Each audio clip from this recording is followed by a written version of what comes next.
Ladies and gentlemen, pay attention. This is your boy, the coach from the WWE. I would like to welcome you to the very first wrestling podcast in the world to take you on a weekly deep dive into classic matches along with legends of the squared circle. Enjoy the discussion. Enjoy the back and forth. There's so much to get into. Ladies and gentlemen, this is the Payoff.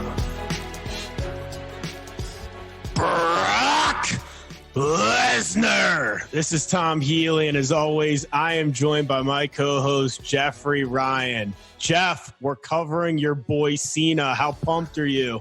This is our first time. I'm excited. I know I don't hope I'm not in a minority on this one, but yes, I am a Cena mark. I am a fan, and so I'm excited for this one. We'll get there, but this should be good. So many of you have heard the "Let's Go Cena, Cena sucks" chant, and then obviously the "Let's Go Cena." It's like little kids. It sounds like 8-year-old boys, and then the "Cena sucks" is like always like the men in the crowd, but Jeff is firmly on the side of "Let's Go Cena." He's probably the oldest one at most wrestling shows that'll chant that.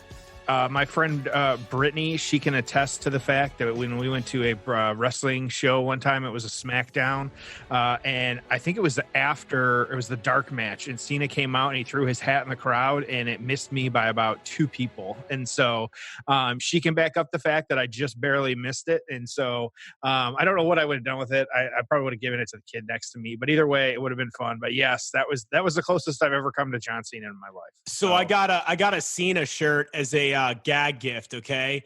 And you know, I wear large, right? But what's funny about it is you put the shirt on, and I don't know which version, and maybe it's like all of the versions. There was like, I think it was the Hustle, Loyalty, Respect one. It has print from your neck down to your belly button. There's just so much print on the shirt, so you feel like you're wearing like a piece of plastic, not a t-shirt. It's just so heavy. Yeah, I got you. Oh, yeah. It's like you're wearing it's like you're wearing a rain jacket on the front of you because it's just all print. I'm almost positive that's the one it is. That wouldn't surprise me, yeah. Occasionally I wear it as when we're watching a pay-per-view, but man, it's a tough shirt to even wear as a joke. See, that's you. I wear it, but that's me. So that's how it is, though. So I have for costume party. I have dressed up as Randy Savage. Maybe I'll buzz my head, do the jean shorts, and rock that shirt. I seen it'd be an easy one to dress up as for me for a costume party, yeah, or just random day nowadays that we're stuck at home. But all right. My last tangent about or my last side note here about John Cena is one time I got this really really bad haircut. Right, like I get it trimmed on the sides, and they like completely shaved it off the sides but left it all on top. So of course at the time I had 3 roommates. I walk in, I mean it wasn't 10 seconds and it was like do like they're just pounding me about how I look like John Cena. It was the worst haircut I've ever gotten in my life. Sometimes this is what you got to get. So hey, at least they knew to hit the trumpets. That's the important thing. Yeah, but who am I to talk? The guy's made probably what $50 million as a professional wrestler. Easy. Yeah. And that doesn't count his what was it? Was it the Marine money? Yeah. No, he wasn't in the Marines. Oh, it's his Transformer money. Like seriously. So guy's doing just fine. So of course, as always, everybody out there, you know the deal. Subscribe to the show. Give us 5 stars wherever you're listening. Spread the word about the show at Payoff Pod. We're on all that social media. We're easy to find. And we've got those 3 steps every single week: the build, the payoff, the aftermath. We just talk about it all. We'll give you some reviews. We'll give you our score, all that good stuff. And so Tom, we kind of talked about it a little bit, but do you have any kind of specific reasons why you wanted to cover this match? Well, before that, I haven't given you a fun fact in a while, but I just looked up. I just looked up John Cena's net worth, $55 million, and I said 50, so I was close. Yeah, absolutely. You were right there, and so that makes sense. So, but you know what? You know what? No matter how successful he's been, I question any man that lets Nikki Bella walk. Hey, he did. Like he's got those house rules or whatever. I watched, Total Divas and Total Bellas, and so yeah, the John Cena rules, man. Who knows? If 10% of those rules and the way he acted on that show are true, then the guy's a fucking psychopath. Oh, I'm sure he is. Yeah, but you know what? It made it work. That one didn't work out. He's happy happily with somebody now. They both are. And so, yeah, hey, happily ever after eventually one day. So that's okay. So you asked me the important question of why I wanted to cover this, which we always talk about. It's always fun to give our reasons. So for me, the reason I wanted to cover this one is this kicks off Brock Lesnar's return, which I mean, in and of itself is pretty awesome. Dude, it's crazy to think this is 8 years ago this guy came back, and he's been on top ever since. Okay. Like, it's an 8-year run that we're in the middle of, which is just crazy. But this kicks it all off. I was at the WrestleMania that the Raw after was where Lesnar came back. So I was already home for it. But I think that was the last time I was like, all right, I got to start sticking around for these Raws. Because when he came out in Miami, dude, the place went nuts. Then he hit Cena with the huge, F5, and then we're on to a great build. But I remember, and I have not gone back and watched this match. We're going to watch it together.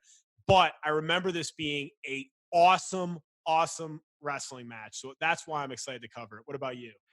Yeah, I think primarily because we haven't covered a Cena match, and it was time to cover a Cena match. And so, one of the only guys on the planet that can pull off a pair of jean shorts. I mean, that's all you see, but he pulls it off, and it's good stuff. So, I like I said, I've just always been a Cena fan. I think you're right. I cared less about Brock in this one, just because, I think we've got our different people we're rooting for here.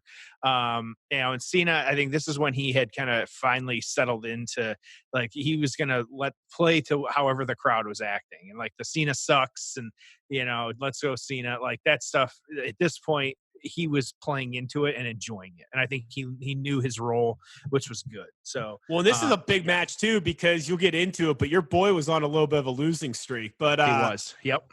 Let's get right into the build. Oh, it's time for the build.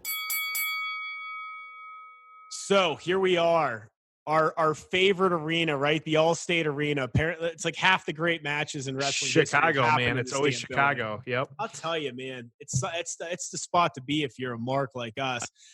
April 29th, 2012. This is the pay-per-view right after WrestleMania. It's Extreme Rules at the time. We have 15,000 inside in Rosemont, Illinois, just outside of Chicago.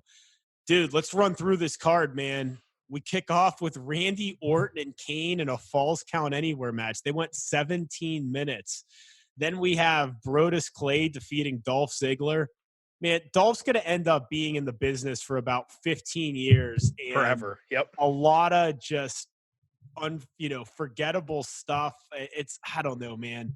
I swear to you, if he said, he came in with Nick Nemeth, his real name, and just was himself, I got to think he would have had a better career. I think that name, and I won't even call it a gimmick because I don't even know what it is, but that name just really hampered him, I think. And then the goofball stuff that they booked him with. But man, Cody Rhodes defeating the Big Show for the IC title. If you remember, Big Show won the IC title the month before at WrestleMania, kind of his WrestleMania moment, which was a pretty good match. But Cody would regain it. God, talk about another guy that wasn't used right. Stardust, yeah. Oh my goodness. We'll have to add a Stardust match to our list because I don't think we have one on the list right now. So we will look into that.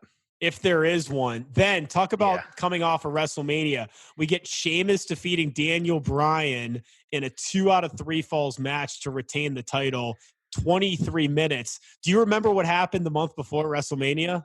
All 16 seconds of it. Yeah, absolutely. Oh, it went that long? I think it wasn't quite 30 seconds. I don't think. Yeah, but it was under that time. Yeah.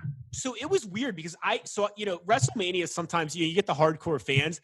I didn't realize how over Daniel Bryan was with the yes chants, and he came out and the place went nuts. And I guess I just hadn't been watching SmackDown. I didn't realize how over he was.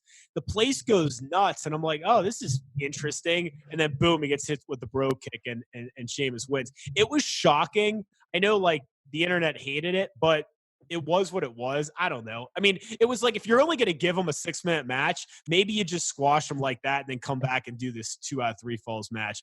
Ryback wins the squash over 2 guys. Ryback could have been something, but they, build him up as a monster. Then he loses to CM Punk. I was just weird how they booked him, man. And, he's hurt and obviously a lot of hard feelings. CM Punk defeating Chris Jericho in a Chicago street fight in 25 minutes, a rematch from WrestleMania. They were having that really good program. You forget how long CM Punk was champion, Mm-hmm.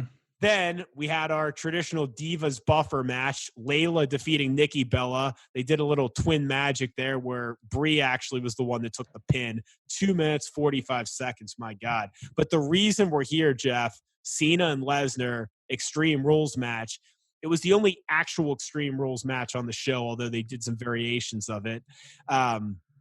Interestingly enough, man, you're putting this as the main event.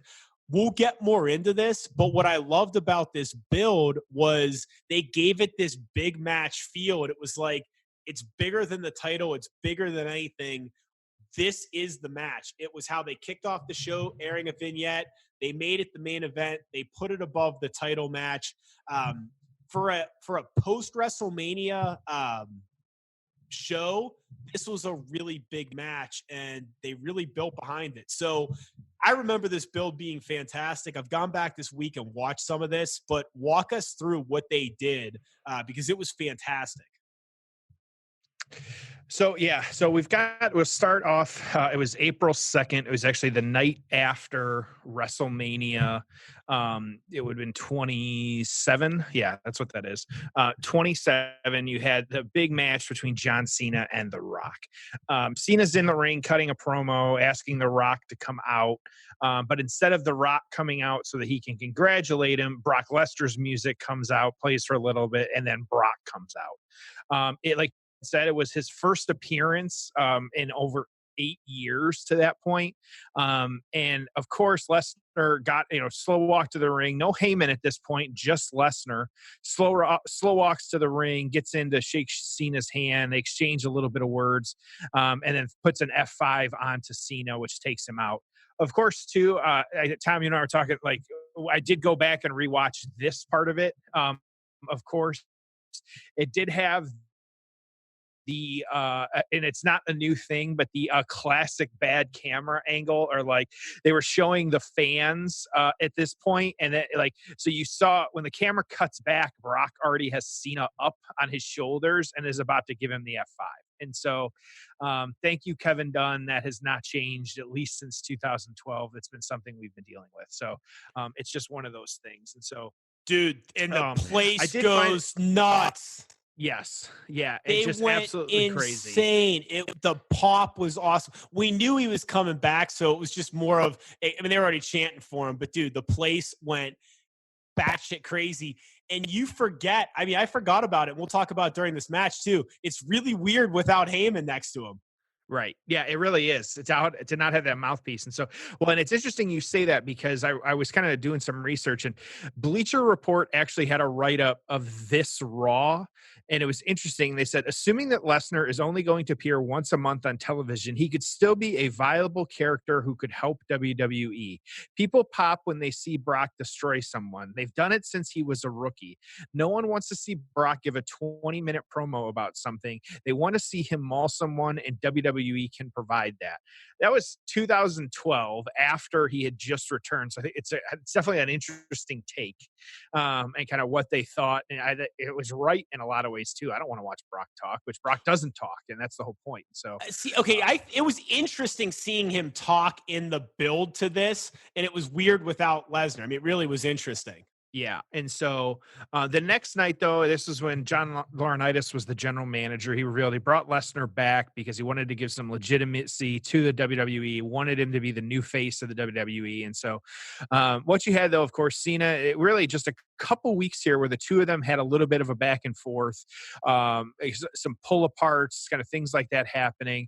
Eventually, though, we did get to a contract signing on this one between the two of them. It was kind of weird because there was actually Cena actually had to fight another extreme match. It was kind of weird, that piece of it, but you had the contract signing, and I thought it was funny because I went back kind of looking at the notes on this show, and Brock said that if he's going to be the face of the company, there's four things that he needed. And I thought the four things were kind of funny.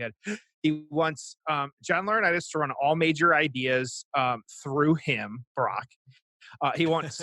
Brock wants to use Vince McMahon's private jet to and from all events, which wouldn't be surprised if that's already happening. But he said Brock doesn't like people, especially stupid people, which I thought that was funny.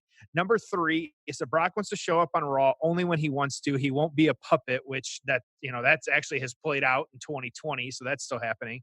And then 4, he said that he does not ever want to be fined.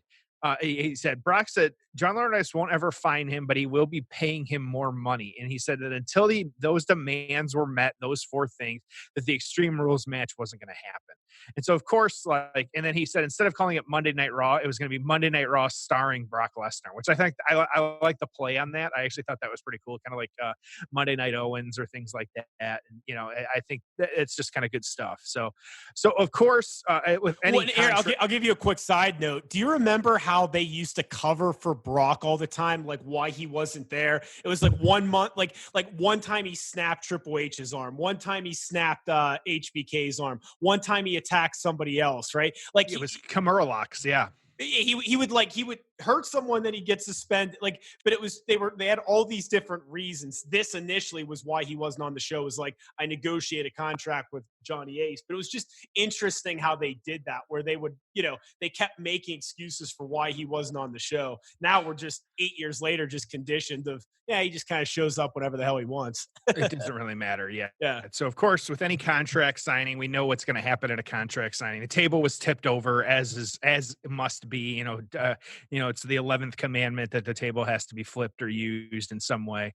And of course, sign the contract. So we did get this match. It was less than a month really that this build was happening, but a lot of action. It was every week. There was things happening. There was other matches. I did skip over the classic Lord Tensai defeating John Cena on the way to this one. I don't want to forget about that. Oh my God. Let's not, so I can't forget that. So, he's coming off his loss to The Rock. Then he loses to, the thing is about Tensai's, you're like, wait a second, Prince Albert's dressed like a Asian guy. What the hell's going on here? So it wasn't even like it was like some big heel monster you could actually take seriously.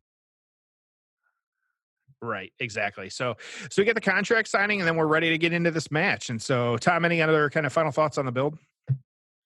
No, man. A lot of good stuff here. Go back and watch some of it. At least watch the vignette at the beginning of this show and then before this match. Both are excellent, and the build made a lot of sense. It really worked well. So, man, I'm ready to get into this. We are at the 2 hour and 29 minute mark on the WWE Network. Again, 2 hours and 29. Cena's about to throw his shirt, and we're about to get in the match. So with that, it's time for the payoff. Oh, it's time for the payoff. All right, here we are. John Cena, Brock Lesnar. Man, what I love about this presentation, Jeff, is it feels like a big fight. There were just some nuances where, they waited a while to play each guy's music. Everything was just slow, but in a good way. I mean, look, everybody's standing, like, ton of noise. They're excited for this. They just let it breathe a little bit and come out. And it just has that big fight feel. This felt to me like boxing UFC, not like a pro wrestling match. And that's what I always love so much about Lesnar matches. And the thing too, is I remember at the time thinking, what are we going to get from Lesnar? Because remember, the big thing going into this was this guy was the UFC champion. How do you present him doing fake matches? And we're already getting the answer to it. Stiff as hell. He just elbowed the shit out of Cena when he had him down. Massive clothesline, assuming it's a blade job. But I mean, Cena's bleeding now on the top of his head. They're putting the gloves on and taking a look at him. I mean, he just pounded the shit out of him. Cena pushing away the ref. But it was just, I mean, this is not wrestling. Like, they presented it a lot different. But I remember at the time thinking, how are they going to pull this thing off? Well, and this is, and Cena's already bleeding pretty good, dripping onto Brock and doing that. Big time. And, Cena's just struggling, and yep, Charles Robinson pulling him off a little bit here just to kind of check on Cena. And those are the same type of elbows too that had Randy Orton absolutely just destroyed, and just dripping blood nonstop. And so, little almost like a little bit of not a stoppage, but trying to help Cena kind of wipe away some of the blood. And this does, I'm gonna hesitantly say Brock. He definitely looks bigger now than he does even back then, which I get it. It's been 8 years, but he almost he's definitely not little, but he definitely looks more jacked today than he does back in this match. I have an odd desire for Jimmy John's too. I don't know about you, but that's just me. But well, that was another thing that's so odd is he comes out for the first time in his wrestling tights and he's wearing his UFC sponsorship. Well, and that was me and my buddies would always joke around, depending on whether or not there's many years where Brian showing the elbows again right now. Oh, yeah, there was the one where he just clipped him. And yeah, where we would bet whether or not Brock was going to squash or not and how long the match would take. And then we'd have to Venmo each other money for a Jimmy John sandwich. And so Brock definitely pulling the punches there, but hitting Cena as well. And so there was a lot of blood on that towel too, that the or what is it? The medic ringside. And so Cena really just getting his wailing away at him. And all the fans just, nobody really, like, everyone has sat down at this point, but you Cena just getting his ass kicked.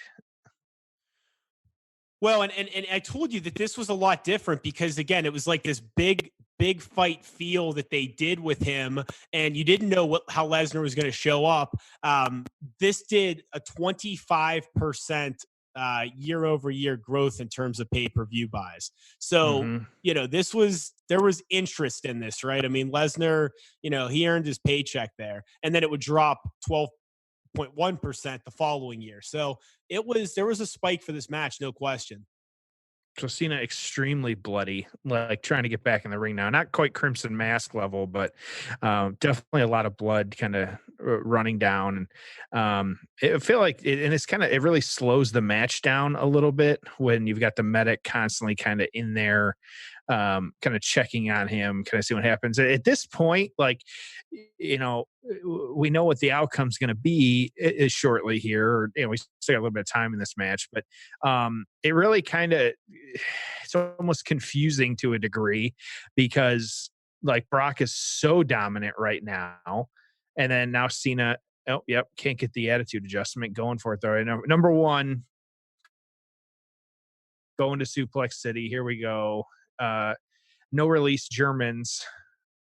And there's number two. And so this is before any signs in the crowd as well, but definitely Brock just being dominant. Well, I think I go back to that kind of Bleacher Report, that I read and kind of their write up of that review. Like, what are your thoughts on, just how Brock has been booked over the years and just incredible, really being other than Goldberg beating him, like, and there's the ref bump. So, dude, I think the way Lesnar's been booked over these past 8 years has been almost flawless. It's weird too, thinking that it has been that long that he's been around. And how many years was Steve Austin on top? Right, like 4. Lesnar's only been in main events for 8 straight years. Oh, plus the 2 years he was there prior, he was the main event immediately. Wasn't it just like 2 months or something ago? It was a Brock's first non-pay-per-view match in like years or something like that. It wasn't that long was it ago. The Fox debut? No, could have at some point. I forget. So Brock wiping when he beat Kofi? Cena's blood off. Maybe when he beat Kofi, that was on TV. That was probably. I thought that was a paper. Yeah, that was on TV. Yeah. And so there was just a few. I forget exactly what it was. So Cena just selling the fact that he's getting his ass kicked right now. And that was, I wouldn't see that nowadays, but Brock licking Cena's blood off of his hand, which, that's just a little gross, but that's all right. So Cena going for a chain, which is, again, don't forget, this is an Extreme Rules match. It doesn't seem like it. You've got the blood, which kind of adds that degree to it, but it's still not really like, it's not all that extreme, but there is a kind of metal chain wrapped around one of the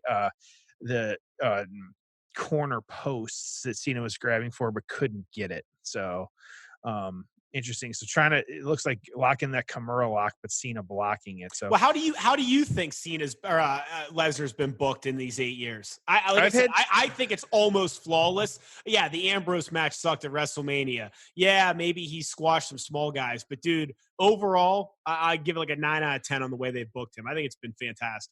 I think that, yeah, I agree with you. I like, there have been times where I got sick of him.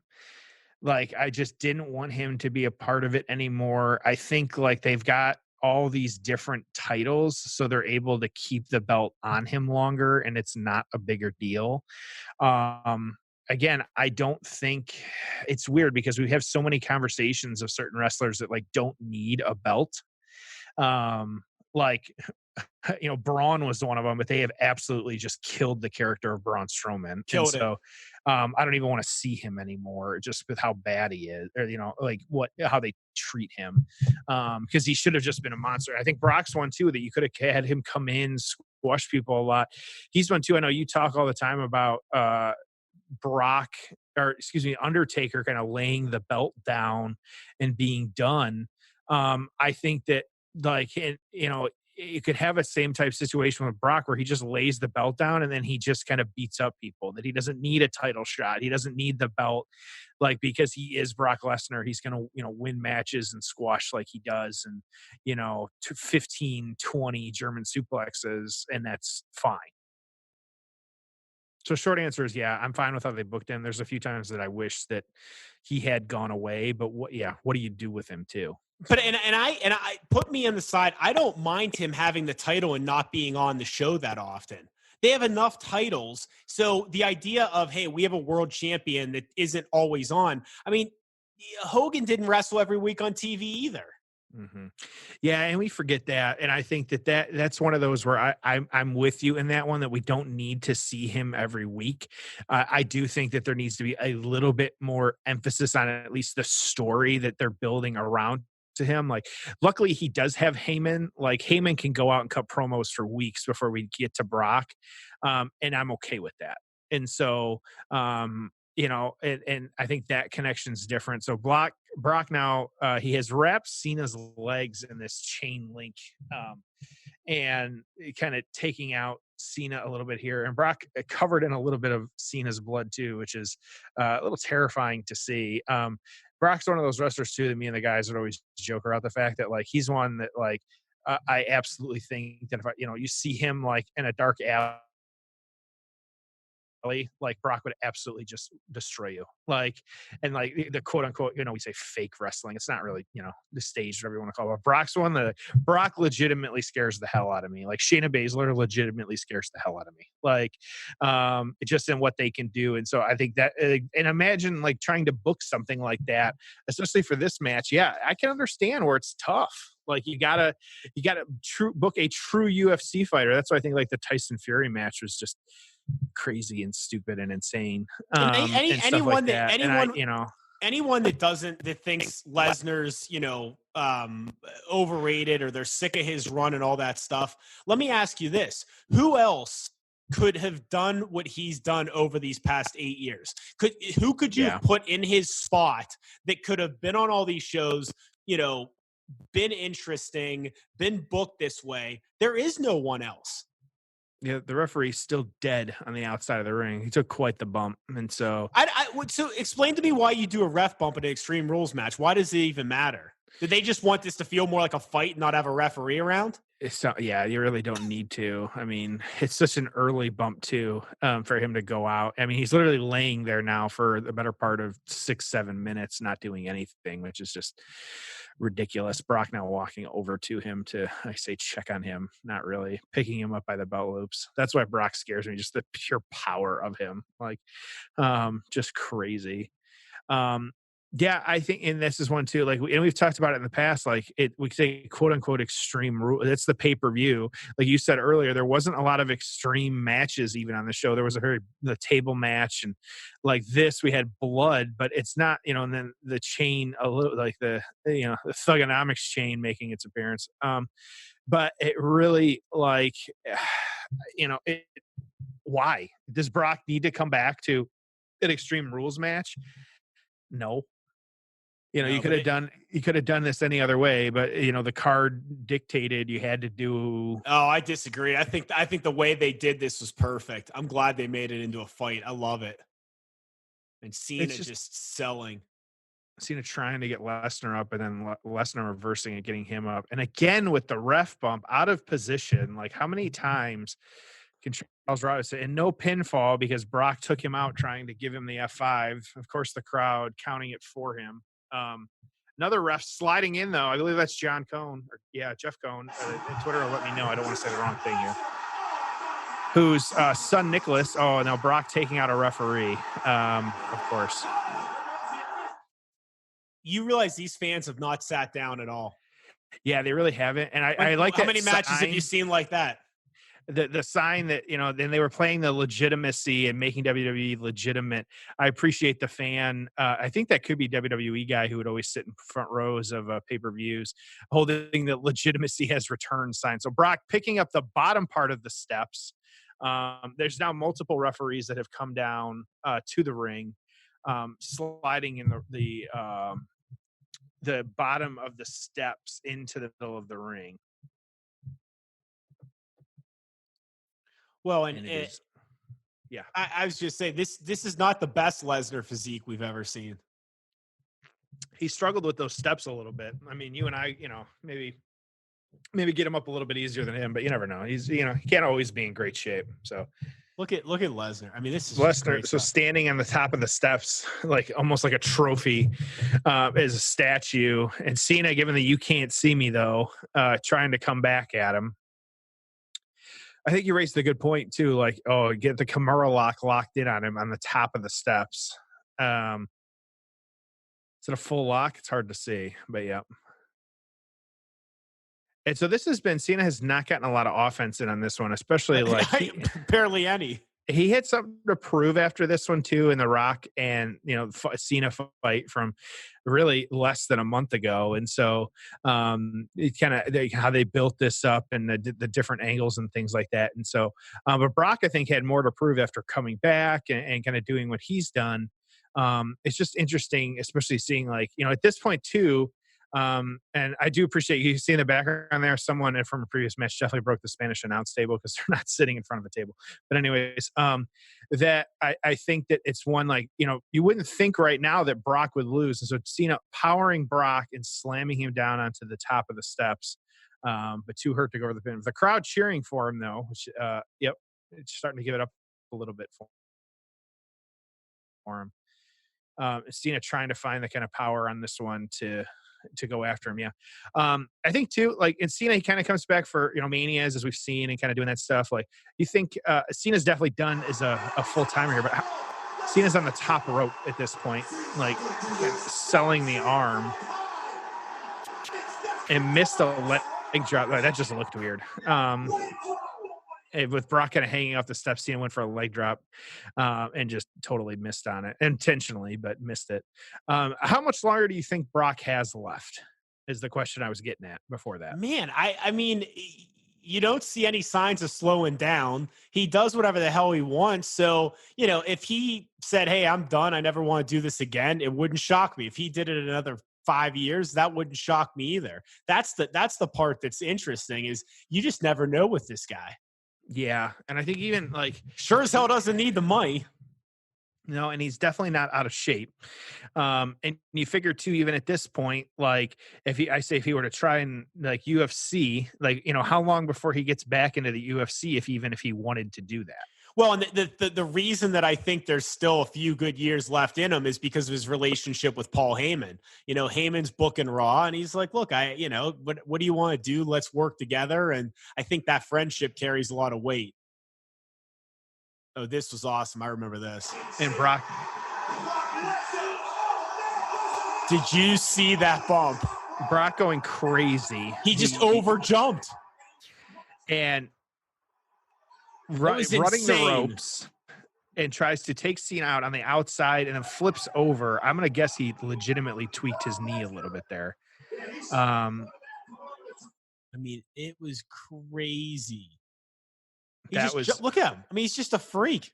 Yeah, and that's the thing. He's and the fans going apeshit for him though because he's still out there doing it. So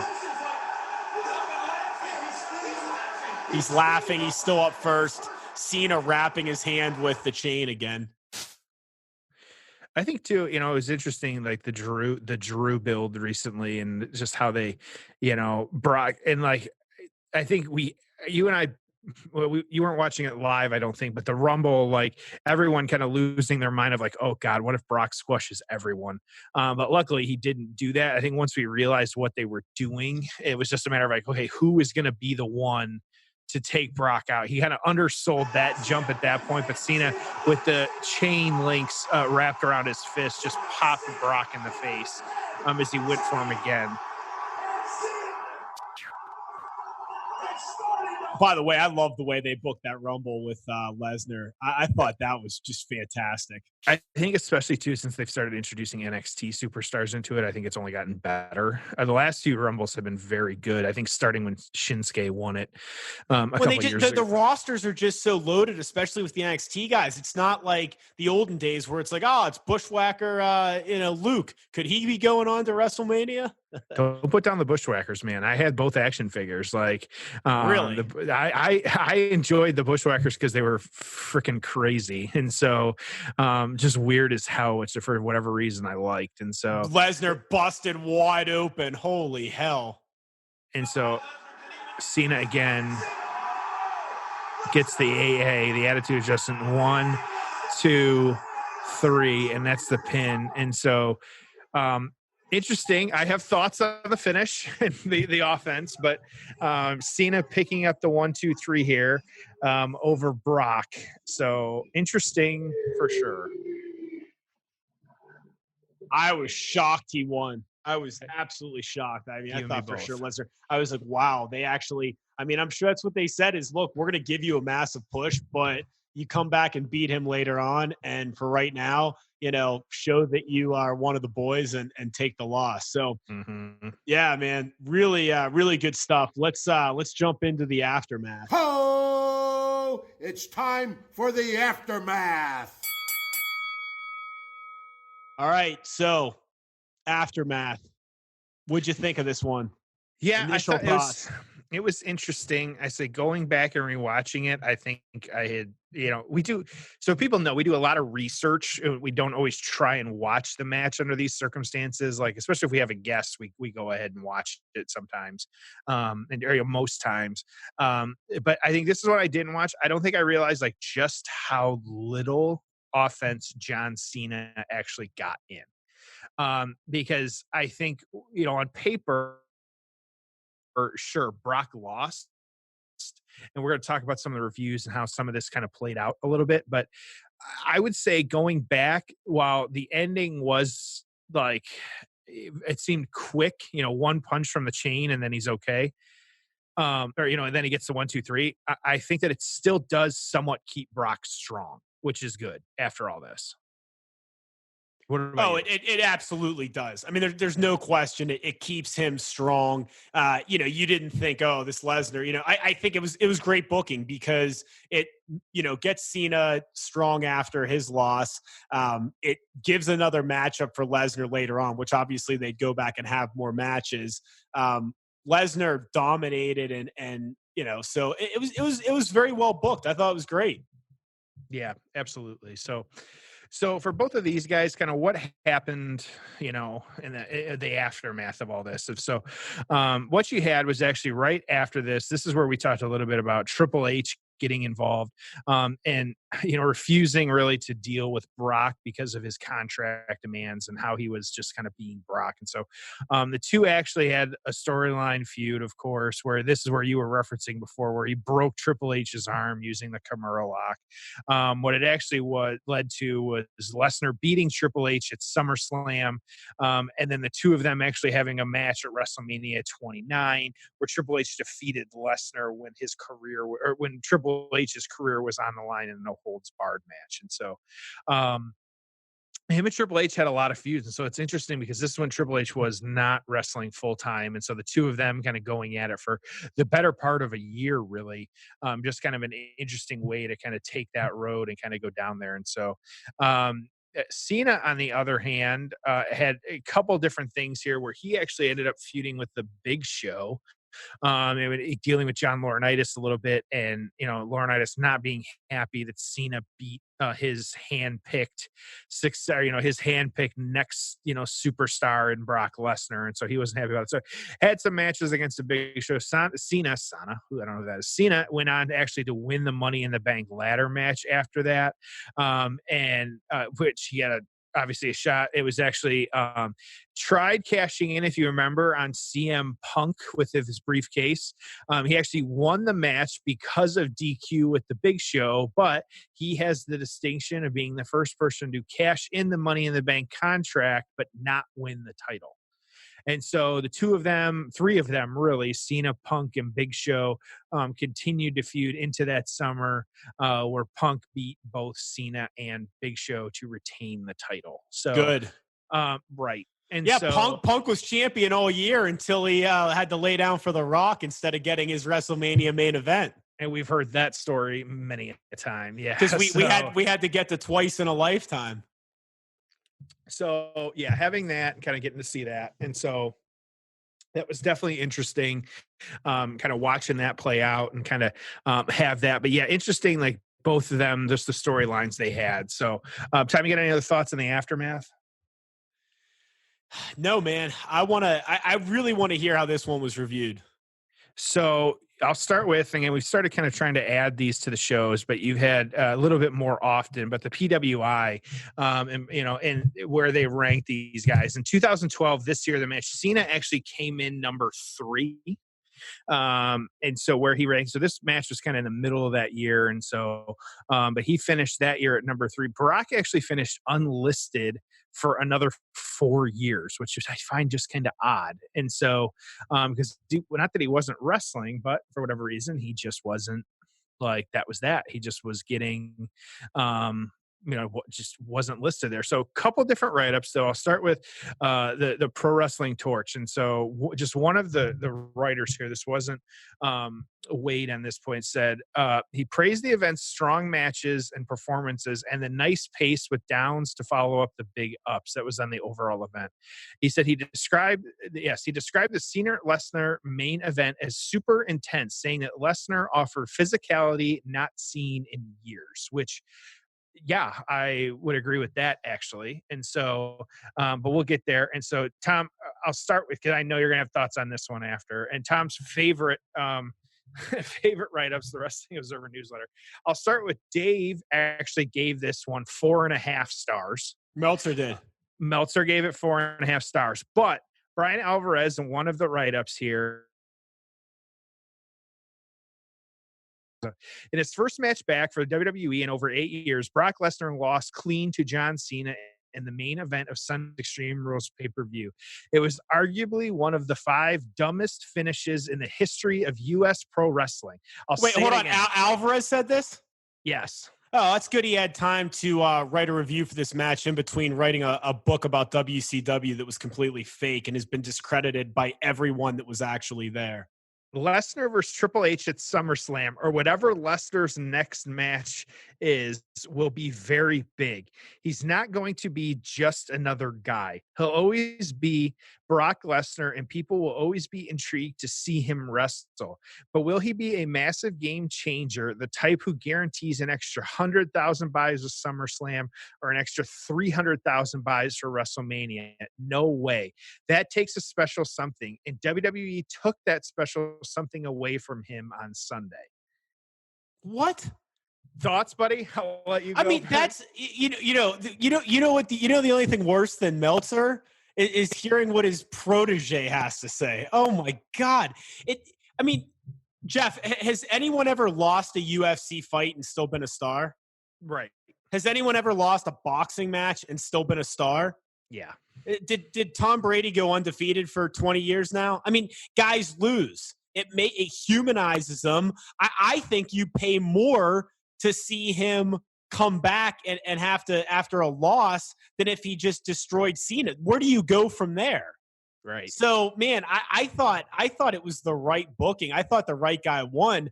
I mean, maybe you could say, hey, I would have preferred that Lesnar won, and you saw how long he could go on. Fine. But to say that it was terrible, no way, man. I thought that this was fantastic. I don't know how you can just bash it, but I also don't know how you can write 300 pages about WCW and make up lies and be discredited. So what do I know? I thought when I was reading that take, I was like, "Ooh, Tom's going to have some thoughts," which I enjoy. I think it's interesting. It's just an idiotic take. Well, and I think it's one of those where when do you do it otherwise? Because I actually think even though like it seemed a little like it still kept him strong, like I said, because of like how he took the punch, super strong. And getting into that, and this is I'm gonna breeze this right into my score actually, and so I've got a thought, and then I'll just kind of get right into it. And so I think that this is one where he actually came back looking even stronger because he then feuded with Triple H. And so he had a very long feud with Triple H. So they were able to, after this, he really had a year-long plus build with another top superstar in the company. And so I don't think you can overlook that fact in regards to like how it played out and kind of, what we got after that fact. Cena, and that's the thing, like Cena, it could have gone either way and he would have been fine because while like Brock came out of it looking strong, Cena came out of it really not looking strong, and really in essence, like if he didn't use that chain to beat him, he wouldn't have beat him. And so I think calling this like, saying that he lost all momentum at this point, I think it goes to like, when do you do this otherwise? And I think like the best example of that is like when Asuka and her losing streak and Charlotte beat her on the first time that they kind of, they had a match together, at least on that WWE main roster. When do you do it otherwise? Because how do you tell that story? And yeah, sure, like Vince obviously wasn't riding as high on her as some of the other people may have been just because of how she lost that first one out of the gate. And I don't think this was because, like you said it, I think it was because Vince or whoever, like they knew what they were going to do with Brock a year after this. So they could have, in essence, you look back in the hindsight's 2020 here, like you give Cena the win to kind of the pick me up and to kind of go on and really just to not have a, kind of an oddball feud after this point. Brock bounced back just fine. And so, they didn't know what they had with Brock at the time either. I mean, they didn't know, hey, we're going to get this guy for 10 years, right? Right? And I'm not saying they would have booked it any bit different, but they're probably going match to match, year to year with this guy. And it's like, all right, let's have him lose to Cena. Let's, eventually put him over Triple H and get a year program out of there. And that might be it for the guy. You just don't know. And then they probably at the time also didn't know, hey, can we even make this guy champion? But, you had the brand split, you had multiple world titles, you had the ability to do some things that, again, I think it's hard to say that, categorically one person should have won it. And what was the quote? This will go down as the worst booking in North American pro wrestling history. Be more dramatic, man. Come on. It was the dumbest finish in U.S. pro wrestling. One of the top 5. Yeah. I'll give you 50 dumber finishes in the past 5 years. Like, come on. Right. Yeah. So I think with all that kind of looking, Tom and I giving our score, we kind of look at everything, kind of, all the different pieces and the kind of, even we have the ability of hindsight to see what's happened since and kind of, judge based on that. I'm actually going to give this one, I struggled a little bit with it. But I think that able to see where he went after this, I'm going to give it an 8. It makes sense. I didn't like or I did like that it's, especially going back and watching it now, Brock actually came out stronger than I like realized it from just like kind of reading things. And so I'm going to rank you for that because, and obviously it worked out. I don't think you could say it wasn't necessarily a dumb finish because like it played out fine. Like it played out as it should have, with Cena needing to quote unquote use the, cheat, if you will, and use the chain in order to beat him. So, and that was what it took. And versus, 15 curb stomps or, whatever the hell, that not taking somebody out. So I'll say an 8. Yeah. Dude, you're reading my mind, man. I had this thing at an 8 as well. Yeah. I love the build. Go back and watch it. It's probably better than you think it would be. Lesnar talking was excellent. It made sense why he came back. It wasn't too hokey. Cena needed the win. It worked really, really well. The match, I loved it. We've seen a lot of these Lesnar matches since. So if you go back and watch it, you're not going to be like, oh my God, look at Lesnar. He's beating the shit out of him. But keep in mind, this was the first one. So at the time, his style, what he was doing, you're like, holy shit, he is pounding him. So I'm at least an 8, but I could even go higher. I thought this was excellent. So really enjoyed it. It's a fun one to go back and watch. I'm sure Twitter will shit on us a little one for that, but that's okay. So, hey, it's our opinion. You guys let us know if you disagree with us. Like, you can disagree with us. Just let us know what you're thinking too. And so where you'd rank it. And so, kind of getting to that point. So, as always, this is good stuff. You got any other final thoughts on this one, bud? Nope. It's a good one. Go back and watch it. It's worth it. Loved it. And really, really good. Yeah. So, of course, our two competitors here, pretty simple on the social media here. It's just at John Cena and then at Brock Lesnar. And so, feel free to kind of check them out. And, of course, like still out there, still having matches, doing what they do. And so, yeah, this was a fun one, though. I enjoyed. We will definitely add some more Cena matches because I'm sure we have some Cena stands out there like myself that want to kind of catch a little bit more. So, of course, as we always say at the beginning of the show, you know the deal. Just give us a 5 stars, subscribe, spread the word. And then at Payoff Pod, Twitter, Instagram, Facebook, we're always out there doing our thing. So, Tom, anything to send us home on this one? You got a good one? You gave us a fun fact today. You got a fun way to send us home and, share some insight with the fans? No, nothing fun here. I do want to tell you though, I mean, we've been at this for how long now? Almost a year. God, the first week of July will be a year for us. Yep. Yeah. And I just want to tell you, I appreciate all your hustle. There it is. Yep. And that's some true loyalty and respect to the program, my friend. You took it from me. I was going to say loyalty and I was going to say respect. Yep. We got there. All right. Well, that's it from Jeff and Tom, your reigning, defending podcast champions of the world. Thank you as always for joining us on The Payoff.